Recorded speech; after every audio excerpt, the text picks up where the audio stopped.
Bencana banjir bandang yang terjadi di Jembatan Kembar, Kota Padang Panjang, menimbulkan duka yang mendalam bagi keluarga korban. Salah satunya bagi Tony, warga RT 20, Kelurahan Silayang Bawah, Kecamatan Padang Panjang, Kota Padang Panjang. Tak pernah menduga, dalam sekejap, rumah dan seluruh anggota keluarganya hilang terseret banjir bandang. Tony bercerita saat kejadian, ia tidak tidur karena memantau kondisi air sungai. Sementara istri dan 3 anaknya, serta mertuanya tetap nyaman tidur di dalam rumah. Di pagi harinya, Tony sempat pergi kerja ke Kota Padang Panjang. Namun saat istirahat siang, perkampungannya yang berada di lembah tersebut sudah rata dan dipenuhi bebatuan besar serta lumpur. Rumah yang ia tempati hilang, beserta 13 rumah tetangga lainnya juga ludes tidak tersisa. Tony pun bergegas mencari istri dan anak-anaknya, namun tidak ditemukan. Banjir bandang juga merenggut 2 anak Tony serta keluarga lainnya. Istri 1, anak 3, mertua 1. Waktu itu berada di pos Rondo katanya. Kalau istri berada di rumah. Masalahnya saya pergi jam 8 masuk kerja ke Hidayah. Lepas itu saya berangkat balik kerja pas hari jam 12. Saya mau ke bawah mau makan. Saya tengok udah ludah semua, nggak ada satupun. Ya kalau sampai sekarang kalau dapat harapan saya, mudah-mudahan atau hidup atau mati, mudah-mudahan ketemu.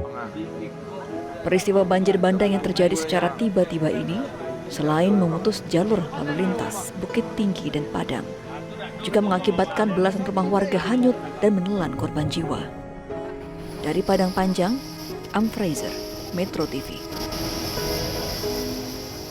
Pemirsa, saat ini pemerintah bergerak cepat untuk menyalurkan bantuan logistik bagi warga terdampak bencana banjir dan tanah longsor di Sumatera Utara. Kita akan lihat bagaimana proses pembersihan jalan bersama dengan jurnalis Metro TV Insan Suardi dan Agus Taufik langsung dari Kecamatan Adian Koting, Tapanuli Utara, Sumatera Utara. Ya pemirsa, update dari terjadinya bencana hidrometeorologi yang melanda di sejumlah kawasan di Provinsi Sumatera dan juga Aceh kini masih dalam kondisi penanganan oleh pemerintah atas berbagai sinergi, termasuk dari Badan Nasional Penanggulangan Bencana atau BNPB yang saat ini sudah meninjau langsung ke lokasi. Nah saat ini saya berada di Kecamatan Adian Koting yang saat ini di mana akses utama sedang dibersihkan oleh petugas yang berada di lokasi. Kalau kita lihat ini adalah salah satu akses utama jalan untuk menuju kawasan dalam rangka menyalurkan bantuan logistik. Nah pemirsa, untuk lebih lengkapnya terkait dengan penanganan pasca kebencanaan ini, kami sudah langsung akan mengajak Anda untuk bagaimana update terkini penanganan oleh langsung Kepala BNPB Lejen TNI Suryanto. Pak Suryanto boleh bergabung dengan Metro TV sebentar Pak, terkait dengan di Kecamatan Adian Koting ini Pak yang saat ini sedang dilakukan penanganan. Boleh sampaikan kepada masyarakat apa saat ini fokus pemerintah untuk melakukan penanganan pasca kebencanaan Pak? Ini jaraknya dari Tarutung kira-kira setengah jam ya. Tarutung 45 menit Pak. 45 menit sekitar 30 kilo dari pusat kota. Ini jalan kabupaten menghubungkan Tarutung dengan Sibolga. Kalau tadi rekan media lihat dari mulai kira-kira 2-3 km itu masyarakat sudah antri di pinggir jalan itu. Menunggu ini tembus. Ini udah 3 hari yang lalu, hujan terus. Ini dilakukan pembukaan jalan oleh Satgas Gabungan, PU-nya Kabupaten Kota Tapanuli Utara, ada Yon Sipur dari TNI Angkatan Darat, ada Pomdam juga dari Angkatan Darat. Ya terima kasih ini. Mudah-mudahan dalam waktu yang tidak terlalu lama, targetnya 2-3 hari tembus. Nah, kalau udah tembus, kita memudahkan jalur logistik mendistribusikan barang bantuan ke Sibolga. Bersama-sama ada Pak Dirjen Atwil, ada Pak Wakil Bupati Tarutung, ya. Sengaja kita lihat ini dan terima kasih unsur TNI Polri yang sudah berjibaku ini siang malam membuka jalan ini. Dan tadi ada masyarakat juga yang terdampak 2 hari menunggu karena dia mundur nggak bisa, maju juga nunggu ini diselesaikan. Mungkin ada beberapa yang belum mendapat pasokan makanan, tapi tadi kita bawa juga sedikit membantu mereka untuk mendapat makan minum. Selanjutnya pemirsa, saya ajak Anda kita lihat situasi terkini saat ini. Ada rekan jurnalis Metro TV Fraser di Sumatera Barat, di Padang Panjang. Kemudian ada Randi Alvaras di Langkat, Sumatera Utara. Saya mau ke Fraser terlebih dahulu. Fraser, jadi saat ini bagaimana proses pencarian yang dilakukan, khususnya di daerah Padang Panjang, apalagi di Kecamatan Malala? Suaranya tidak terdengar. Ya, informasi terbaru yang kita peroleh di lapangan di kota Padang Panjang ini adalah dari 38 warga yang masih dalam proses pencarian atau dinyatakan hilang, barusan ditemukan salah satu keluarga korban bahwa ternyata korban yang dinyatakan hilang itu adalah dalam keadaan selamat, dan selama bencana terjadi dari pagi kemarin hingga pagi ini itu dia berselindung di bukit yang ada di balik sungai yang ada di kota Padang Panjang tersebut atau di lokasi. Nah, penemuan ini sendiri adalah hasil dari upaya yang dilakukan oleh anak korban yang bungsu melakukan penyelusuran di bukit-bukit tempat orang tuanya biasa berladang. Nah, ternyata mereka menemukan kondisi ayahnya dalam kondisi aman dan sehat. Dan penemuan ini langsung dikabarkan ke posko, dan sehingga kakak-kakak korban yang ada di posko pun dengan sukacita dan sangat bahagia mendapatkan informasi salah seorang orang tua mereka ditemukan dalam keadaan selamat. Dengan demikian jumlah korban yang masih dilakukan pencarian di kota Padang Panjang yakni 37 orang lagi, dan sejauh ini korban yang ditemukan meninggal dunia yaitu 7 orang. 6 diantaranya adalah warga Silai yang bawah, dan satu korban yang ditemukan lainnya adalah anggota TNI.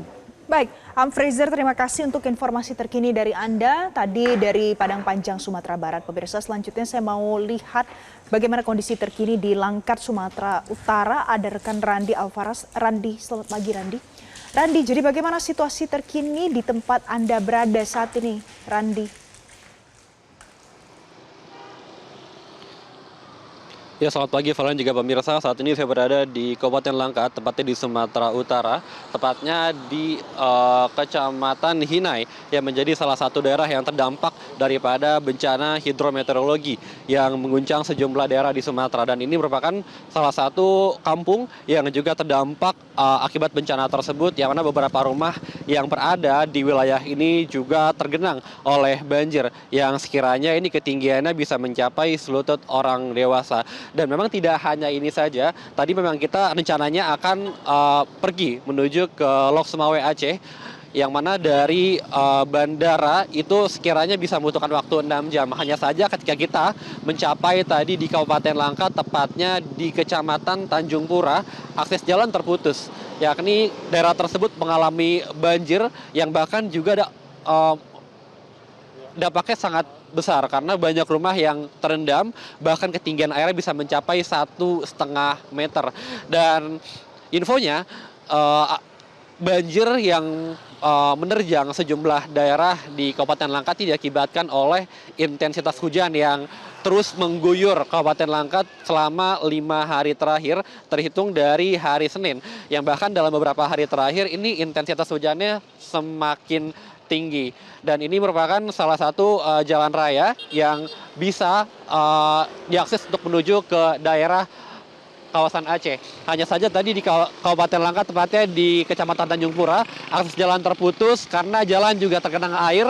Ketinggiannya cukup tinggi pemirsa, sehingga kami juga tidak bisa untuk menuju ke Aceh dikarenakan jalan yang terputus akibat banjir yang ketinggiannya cukup tinggi. Bahkan tadi di sana juga terjadi penumpukan kendaraan karena hampir seluruh kendaraan yang hendak menuju ke Aceh ataupun juga sebaliknya dari Aceh yang hendak menuju ke Sumatera Utara tidak bisa untuk berlalu karena jalan tergenang air yang cukup tinggi.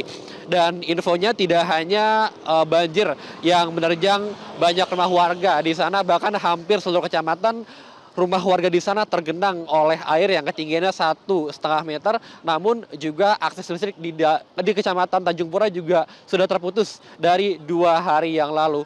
Dan tadi kalau kita berbicara dengan beberapa warga di sana juga mereka sejauh ini belum mendapatkan bantuan apapun dari BPBD ataupun dari pihak manapun, dan tentu mereka juga membutuhkan bantuan segera, entah itu bantuan logistik, bantuan selimut pakaian dan sebagainya. Baik, Balik ke Randi studio. Alfaras, terima kasih untuk informasi terkini dari Anda. Nanti akan kami update lagi bagaimana perkembangan terkininya. Jelajahi cara baru mendapatkan informasi. Download Metro TV Extend sekarang.